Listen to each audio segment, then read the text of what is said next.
મહત્વના સમાચાર જોઈએ તો અમદાવાદની 7 ડે સ્કૂલમાં વિદ્યાર્થીની હત્યાનો મામલો 19 ઓગસ્ટે બનેલી ઘટનાના પહેલીવાર સીસીટીવી સામે આવ્યા છે। શાળાના ગેટ પાસે ઘાયલ જોવા મળ્યો મૃતક નયન, જે સીસીટીવી ફૂટેજ સામે આવ્યા છે, જેમાં સમગ્ર ઘટના જોઈ શકાય છે।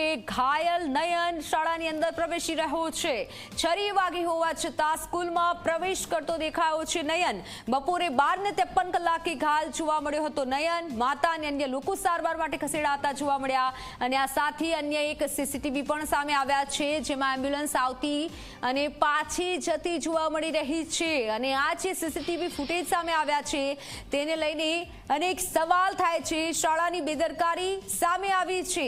આ જે ઘટના છે, એમ્બ્યુલન્સ આવી રહી છે અને પાછી જતી પણ જોઈ શકાય છે, તેને લઈને પણ શાળાની ગંભીર બેદરકારી કહી શકાય। સીસીટીવી જે સામે આવ્યા છે તેને લઈને અનેક ખુલાસા થયા છે। 19 ઓગસ્ટે બનેલી ઘટનાના સીસીટીવી પહેલીવાર સામે આવ્યા છે, જેમાં વિદ્યાર્થીઓનો જમાવડો જોવા મળી રહ્યો છે।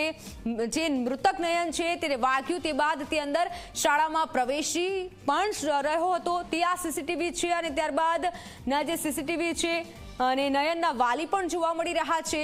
19 ઓગસ્ટે આ ઘટના બની હતી, તે બાદ અનેક નવા ખુલાસા થઈ રહ્યા છે।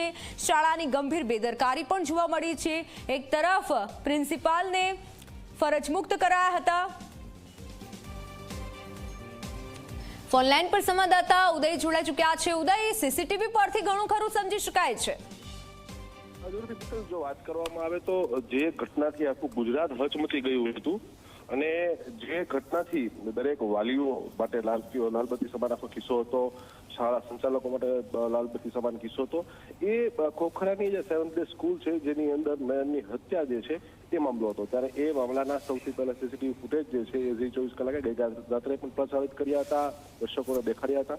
જે સીસીટીવી ફૂટેજની અંદર મિત્તલ સ્પષ્ટ દેખાઈ રહ્યું છે કે પેટ ઉપર હાથ રાખી અને શાળાની અંદર પ્રવેશ કરી રહ્યો છે। પ્રવેશ કર્યા બાદ જે છે એ જે જગ્યા છે જગ્યા પર બેસે છે, જે અત્યારે કવર નથી થઈ રહ્યું સીસીટીવીમાં, પરંતુ ત્યાં વધારે સમય સુધી બેસી રહે છે, એટલે કે ઓછામાં ઓછું 40 મિનિટથી 45 મિનિટ સુધી ત્યાં બેસી રહે છે। શાળાના સંચાલકો શાળા દ્વારા કોઈ પણ પ્રકારની સારવાર પ્રાથમિક જે કરાવવાની હોય નથી કરવામાં આવતી। ત્યારબાદ એના વાલી આવે છે, વાલીઓ જે છે એને તેડી અથવા તો ટીંગાટોળી કરી રિક્ષાની અંદર જે છે એ એને લઈને જાય છે। આ આખા દ્રશ્યો જે છે એ નજરે પડી રહ્યા છે। આ ઘટના જે છે એ ઘટનાને લઈને એક સગીર દ્વારા એક સગીરની હત્યા કરવામાં આવી હતી, તો ક્યાંક ને ક્યાંક એક સગીર હોય છે એની ગુનાહિત માનસિકતા કેવા પ્રકારની હોય એ પણ આ ઘટનાની અંદર છતી થઈ હતી। તો આ ઘટના જે છે એ પોલીસ તંત્ર માટે, પરિવાર માટે, વાલીઓ માટે અને ખાસ કરીને શાળા સંચાલકો માટે જે છે એ લાલબત્તી સમાન હતો। બિલકુલ ઉદય, સવાલ એ થાય છે કે શાળાની જે ગંભીર બેદરકારી કહી શકાય, કારણ કે આટલો સમય થયો, જો મૃતક નયનને યોગ્ય સારવાર મળી હોત, હોસ્પિટલ પહોંચાડી દેવામાં આવ્યો હોત તો આજે કદાચ એનો જીવ બચી ગયો હોત। જરૂરથી મિત્તલ, ચોક્કસથી જે પ્રમાણે આખો મામલો જે છે મામલો પ્રકાશમાં આવ્યા બાદ જે છે એક ઉબાળો થયો। ઉબાળાની અંદર જે શાળામાં તોડફોડ કરવામાં આવી, વાલીઓ ત્યાં એકઠા થઈ ગયા, ત્યારબાદ આખી આ તપાસ જે છે અમદાવાદ ક્રાઇમ બ્રાન્ચને સોંપી દેવામાં આવી હતી। અમદાવાદ ક્રાઇમ બ્રાન્ચે આ તપાસ શરૂ કરી। તપાસની અંદર છે જે સગીર હતો એ સગીરને શોધી લીધો, તેની કાયદાકીય પ્રક્રિયા જે કરવાની હોય છે કરી લીધી। ત્યારબાદ જે છે બીજી એક અલગથી ફરિયાદ દાખલ કરવામાં આવી।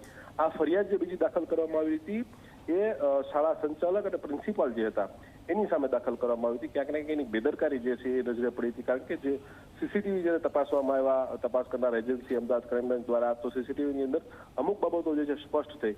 જે પૈકીની એક બાબત એવા પ્રકારની હતી કે નયન જે હતો ઇજાગ્રસ્ત થયા બાદ અંદર આવ્યા બાદ જે છે બેસી રહ્યો, સાથે ત્યાં ઝઘડો જે છે છેલ્લા ઘણા સમયથી ચાલતો હતો, તેમ છતાં પણ શાળાએ જે છે કરવાની હોય કાર્યવાહી એ ન કરી હતી, તેના કારણે હત્યા સુધી મામલો પહોંચ્યો હતો, જેમાં નયન જે છે એની હત્યા થઈ। હત્યા થયા બાદ જે છે એ ઇજાગ્રસ્ત જ્યારે થયો હતો ત્યારે અંદર આવ્યા બાદ જે છે જે યોગ્ય સારવાર, તાત્કાલિક સારવાર જે મળવી જોઈએ ન મળી, એના કારણે કહી શકાય કે એનું મૃત્યુ થયું। બિલકુલ ઉદય, આભાર માહિતી બદલ।